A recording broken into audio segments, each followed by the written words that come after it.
बस बस मेरे अजीजों, मेरे दोस्तों, एक जुमले से जा रहा हूं मैं मसाइब की तरफ, एक जुमले से जा रहा हूं। लेकिन वो जुमला इस काबिल है कि उसे जहन में रखना।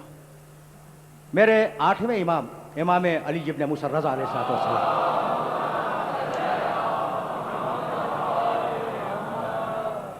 मुहर्रम के आगाज़ पर जब चांद देखते थे तो अरबाब मकातिल कहते हैं कि गिरीबान खोल देते थे। उन्हें 10 दिन तक कोई हंसता हुआ नहीं देखता था। अपने जद का मातम करते, मलिशें करवाते।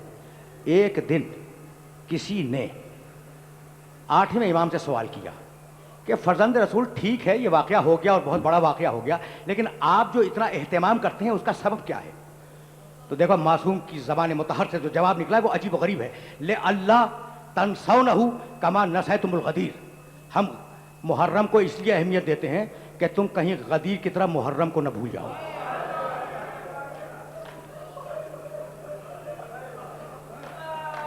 अगर अगर फजाइल की मेराज गदीर है तो मसाइब की मेराज करबला है।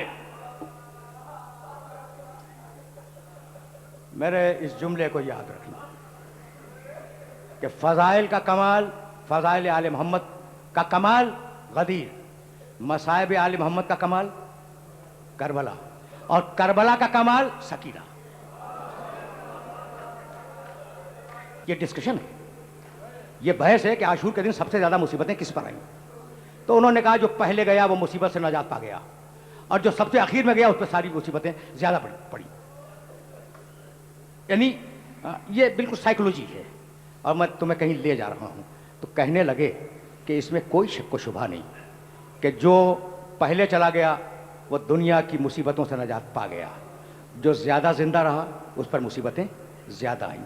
लेकिन जहाँ जहाँ मेरे सुनने वाले सुन रहे हैं ये जुमले सुने और मुझे इजाज़त दे दें। लेकिन अगर देखा जाए, मैं नहीं कह रहा हूँ मख्तल गार, तो सारे शहीदों की मुसीबतें एक पल्ले में, और करबला से असीर होने वालों में हर असीर की मुसीबत एक पल्ले में।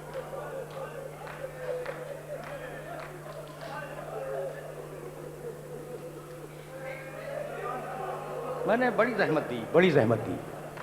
ये जुमला याद रखोगे कि सारे शहीद सुबह आशूर से लेकर असर आशूर तक सारे शहीदों की मुसीबतें तराजू के एक पल्ले में, और हर कैद होने वाले की मुसीबत एक एक की मुसीबत तराजू के एक पल्ले में। ठीक, उसके बाद एक जुमला लिखा, उस जुमले के लिए मैंने जहमत दी। लेकिन उन सारे कैदियों की मुसीबतें एक तरफ और हुसैन की छोटी सी बच्ची की मुसीबतें।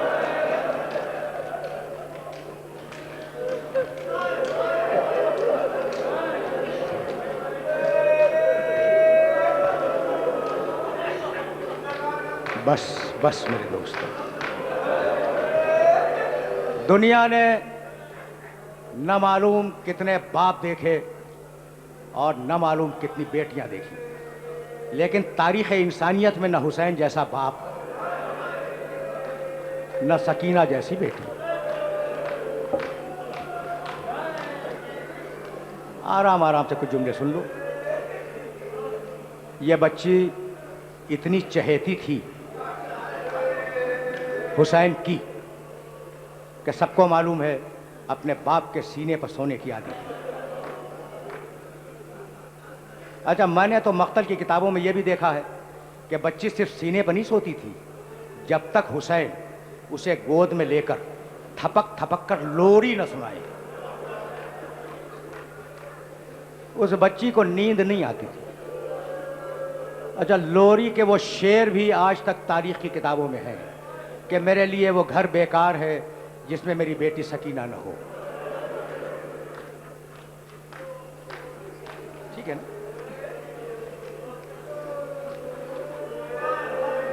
सुनते जाओ, सुनते।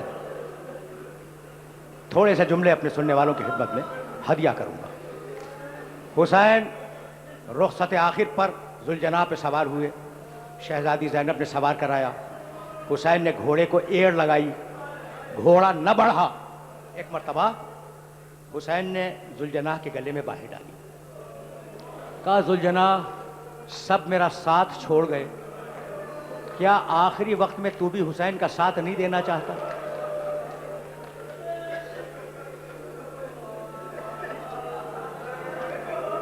जुलझना गर्दन डाले खड़ा है। इतने में हुसैन के कानों में किसी बच्ची की सिसकियों की आवाज आई।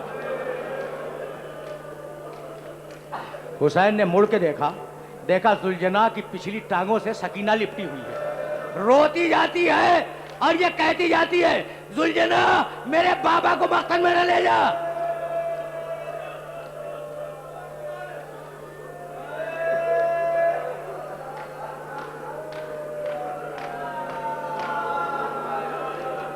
जुलझना मेरे बाबा को मक्तल में न ले जा। बस ये सुनना था कि हुसैन जुलझना से उतरने के बाद बच्ची को गोद में लिया। देर तक बातें करते रहे। जब बहुत देर हुसैन ने बातें कर ली तो कहने लगे कि दाईनी सकीना लाली आती के बिल्मा, सकीना अब मुझे इजाजत दो, शायद मैं तुम्हारे लिए पानी लाऊं। बच्ची समझ लो, फिर मैं जिंदाने शाम की तरफ चलूंगा और 2 जुमले अर्ज करूंगा बस। दाईनी सकीना लाली आती के बिल्मा, सकीना मुझे इजाजत दो, शायद मैं तुम्हारे लिए पानी लाऊं। बस ये सुनना था कि बच्ची ने बाप के दोनों शाने थाम लिए और कहा, बाबा नहीं जाने दूंगी। चाचा अब्बास भी यही वादा करके गए थे।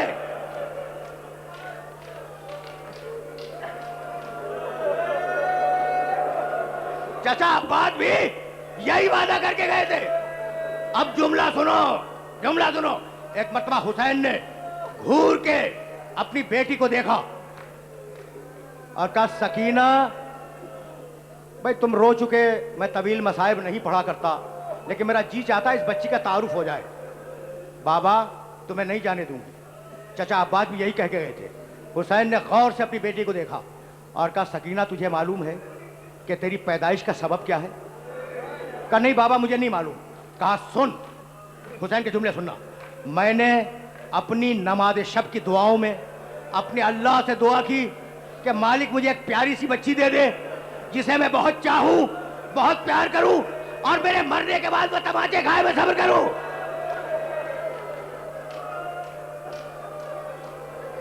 तो सकीना इस दुआ के बाद तुम पैदा हुई हो।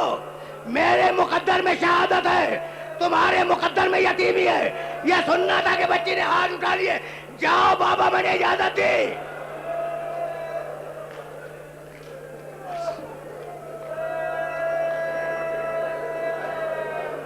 अजरकुम अल्लाह, अजरकुम अल्लाह। आले मोहम्मद तुमने गिरिया किया, मजलिस तमाम हो गई, लेकिन 2 जुमले और सुनते जाओ।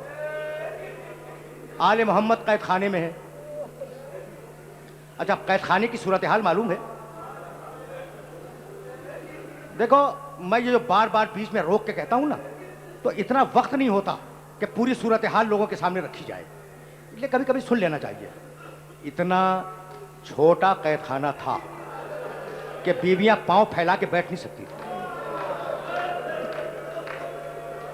छत नहीं थी उस कैद खाने पे। दिन की धूप और रात की शबनम आले मोहम्मद का मुकद्दर थी। सुन लिया तुमने, बीवियां पांव नहीं फैला सकती थी। शाम के वक्त रोजाना सैयद सज्जाद अपनी छोटी बहन सकीना को लेकर कैद खाने के बाहर बैठ जाते थे। किसी चाहने वाले ने जो ईमान को दिल में छुपाए हुआ था, एक दिन रुक के कहा कि मौला आप मेरे इमाम हैं और मुझे अच्छा नहीं लगता कि आप शाहराह पे आके बैठ जाते हैं, आते जाते लोग देखते हैं। कहा कहने वाले मैं तुझे क्या बतलाऊं, अगर मैं इतनी देर न बैठूं बाहर तो बीवियों को पांव फैलाने के लिए मौका नहीं।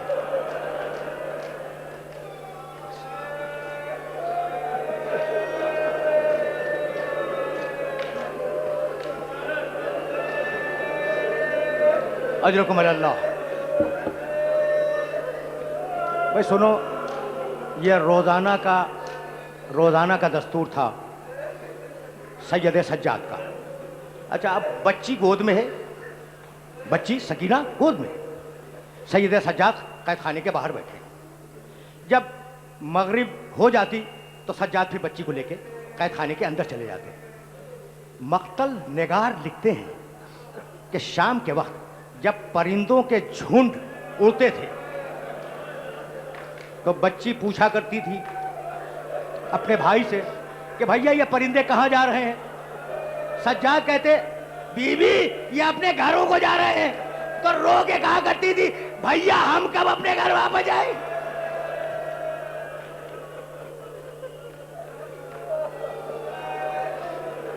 बस तुम रो चुके, तुम रो चुके।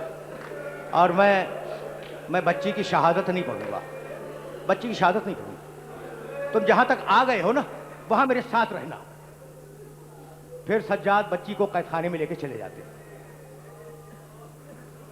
मदीने वापसी के बाद जब अहले हरम आजाद हो गए और मदीने वापस आए तो एक बूढ़ी औरत ने, मदीने की एक बूढ़ी औरत ने शहजादी ज़ैनब से पूछा कि बीबी यूं तो आप लोगों पर न मालूम कैसी मुसीबतें पड़ी, आपकी सबसे बड़ी मुसीबत क्या थी। कहने लगी तूने क्या पूछ लिया। हमारी सबसे बड़ी मुसीबत यह थी कि जब सूरज डूबता, रात आ जाती तो वो बच्ची जो बाप के सीने पर सोने की आदी थी वो रोना शुरू करती कि बाबा मुझे नींद आ रही है, बाबा बाबा मुझे अपने सीने पे सुला लो बाबा।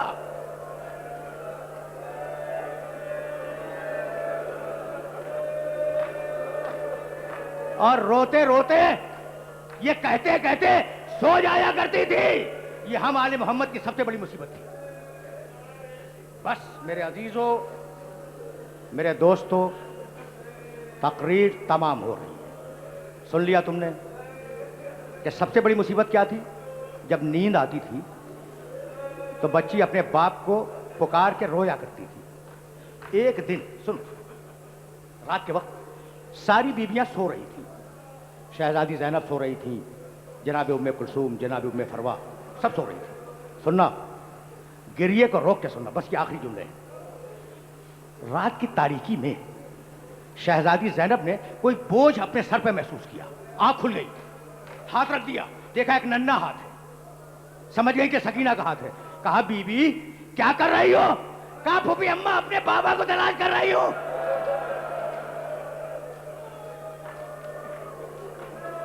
फूफी अम्मा अपने बाबा को तलाश कर रही हूं। कहा बीबी तेरा बाबा तो मारा गया, मारा गया। कहा नहीं फूफी अम्मा मेरा बाबा अभी यही मौजूद था। जुमला सुनो, मुझे इजाजत दे दो।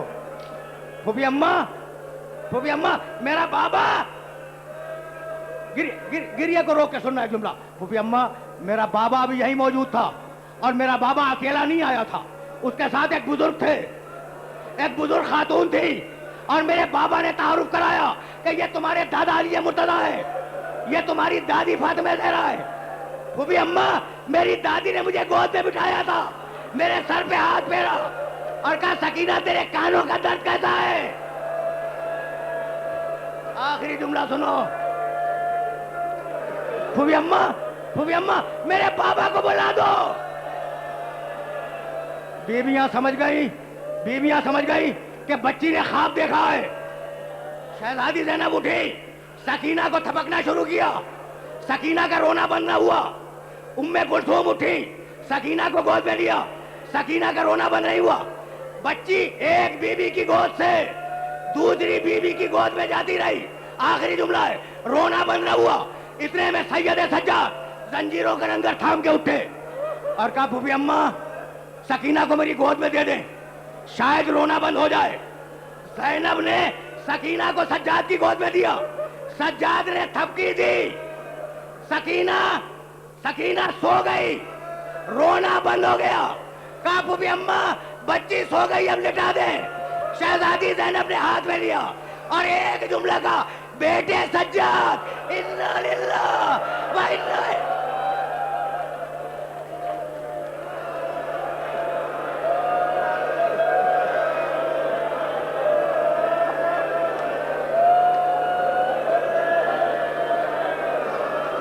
सयअलमुल लज़ीना